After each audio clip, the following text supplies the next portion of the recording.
खासदार बजरंग सोनवणे यांनी अमोल मिटकरींना जोरदार प्रत्युत्तर दिले। अमोल मिटकरी अजित पवारांच्या बंगल्यावर ऑपरेटर आहेत का? फक्त ऑपरेटरकडेच फोनचे रेकॉर्ड असू शकतात असं देखील बजरंग सोनवणे यांनी म्हटलं।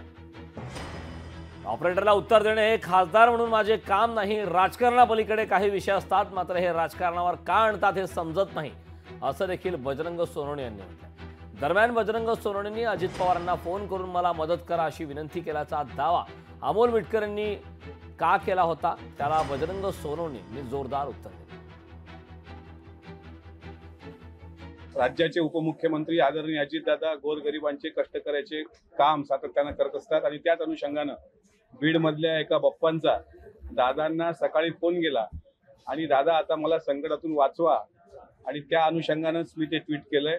याचा अर्थ स्पष्ट आहे की महाराष्ट्रामध्ये सातत्याने जनतेची कामं करणारा नेता म्हणून जी दादाची ओळख आहे, विरोधकांनी अक्षरशः लोकसभेमध्ये खूप बदनामीवर खूप खालच्या पातळीवर टीका करण्याचा प्रयत्न केला होता, पण तरी सुद्धा काल ज्यांनी विजयोत्सव साजरा केला त्यांच्यातलेच काही नेते ज्यावेळेस दादांना म्हणतायत, गळ घालतायत की आता आमचं भविष्य कसं, त्यावेळेस माझ्यासारख्या कार्यकर्त्याला अभिमान वाटतो की मी त्या नेत्यांसोबत काम करतो जे नेते महाराष्ट्रात सर्वसमावेशक भूमिका घेऊन तळागाळातील लोकांचं काम करतात। मिटकरी हे कोण आहेत?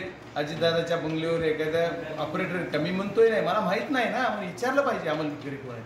अमोल मिटकरी जर एखाद्या दादांच्या बंगल्यावर कुणाचा फोन आला याचं रेकॉर्ड कोणाकडे असू शकतं?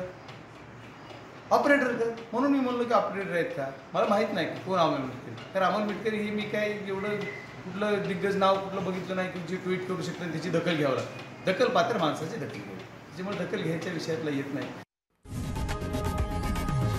लोकशाही मराठी ऐका, पहा, जागरूक रहा।